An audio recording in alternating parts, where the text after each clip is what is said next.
Arc voltage સમજાવો અને arc ઓલવવાની પદ્ધતિઓનું વર્ગીકરણ કરો.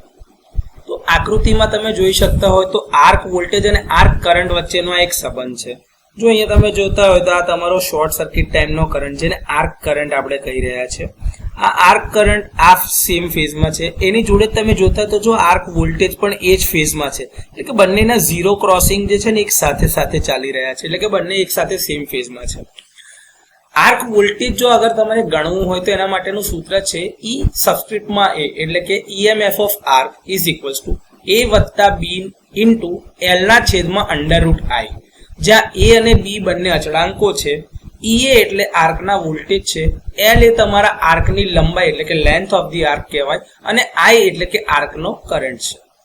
હવે આપણાને દરેકને ખબર છે એ પ્રમાણે આર્કનો જે પાથ છે અથવા તો જે માર્ગ જે છે એ પ્યોરલી રેઝિસ્ટિવ છે. એના કારણે આર્કનો કરંટ અને આર્કના વોલ્ટેજ બંને એકબીજા સાથે સેમ ફેઝમાં રહેશે. દરેક લૂપ પર તમારો આર્કની લંબાઈમાં વધારો થતો જશે. હવે આર્કની લંબાઈ વધે છે એટલે એના વોલ્ટેજમાં વધારો થાય છે, અને કોન્ટેક્ટ અલગ થાય એટલે કે જે તમારા ફિક્સ કોન્ટેક્ટ અને મૂવિંગ કોન્ટેક્ટ એકબીજાથી અલગ પડતા જાય, એમ આર્ક વોલ્ટેજમાં પણ વધારો થતો જાય છે અને આર્કના વોલ્ટેજ વધે છે. આર્ક ઓલવવાની જે પદ્ધતિ છે એમાં બે પ્રકારની પદ્ધતિ છે, જેમાં આર્ક કરંટને તમે વિક્ષેપિત એટલે કે ઓછો કરો છો, ત્યાં આગળ એને બ્રેક કરો છો. આમાં બે પદ્ધતિ છે. એક છે હાઈ રેઝિસ્ટન્સ ઇન્ટરપ્શન, એટલે કે એમાં ખૂબ જ ઉચ્ચ પ્રતિરોધ આપીએ છીએ, એટલે કે રેઝિસ્ટન્સ ખૂબ વધારે આપીને આપણે આર્ક ઓલવીએ છીએ, જેને રિયોસ્ટેટિક ઇન્ટરપ્શન કહેવામાં આવે છે.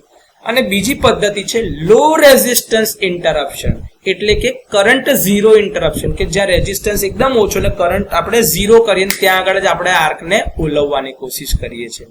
તો આ રીતે આર્ક વોલ્ટેજ અને એને ઓલવવાની જે પદ્ધતિ છે એના વિશેની વાતચીત કરી શકાય અથવા તો સમજાવી શકાય.